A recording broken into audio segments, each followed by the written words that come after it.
யாரு காரணம் இல்ல. நான் பொதுவான ஒரே ஒரு விஷயம், நாங்க கேட்ட இடத்துக்கு கொடுத்திருக்கலாம்ல.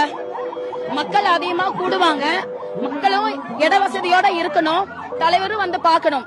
தளபதி சும்மா வந்தாலே கூட்டமா தான் வரும். இன்னைக்கு அவர் ஒரு கட்சி தலைவரா வர்றப்போ இன்னும் எதிர்பார்ப்போடு அதிகமான மக்கள் வரத்தான் செய்வாங்க. அப்ப தகுதியான இடத்த கொடுத்திருக்கலாம்ல. மற்ற கட்சிகள்ல நீங்க எல்லா இடத்துக்கு எவ்வளவு பெரிய இடத்த கொடுக்கறீங்க. அப்ப தமிழக வெற்றி கழகத்துக்கு இடம் கொடுத்திருக்கலாமே, ஏன் கொடுக்க மாட்டேங்கிறீங்க? சென்னை ஹைகோர்ட்லயே எல்லா கட்சிக்குமே ஒரே மாதிரியான அனுமதி தான் கொடுக்கணும்னு சொன்னாங்க. ஆனா ஏன் தமிழக வெற்றி கழகத்துக்கு கூட கொடுக்க மாட்டேங்கிறீங்க? இன்னைக்கு எவ்வளவு ஆம்புலன்ஸ் போகுது. நாளைக்கு நியூஸ்ல என்ன போடுவீங்க? விஜய் வந்தாரு, அவர் பாட்டு பேசிட்டு போயிட்டாரு, அவரை பார்க்க வந்தனால மக்கள் எத்தனை பேர் அவதி கூட்டாங்க, அதெல்லாம் அவர் கண்ணுக்கு தெரியுமான்னு கேட்பாங்க.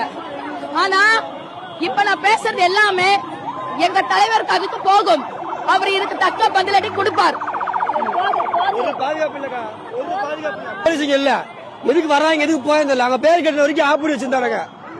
தலைவர் வந்ததுக்கு எப்படி பேர் கட்ட எப்படி ஆளு சொல்ல வந்துச்சு. எல்லாருமே அத்தனை உள்ள வரானுங்க. ஒரு ஆம்புலன்ஸுக்கு அப்புறம் தான் எல்லாமே பிரச்சனை ஆச்சு. எல்லாமே ஒரு நிச்சயம் உள்ள ஒரு ஆம்புலன்ஸ் உள்ள இல்ல.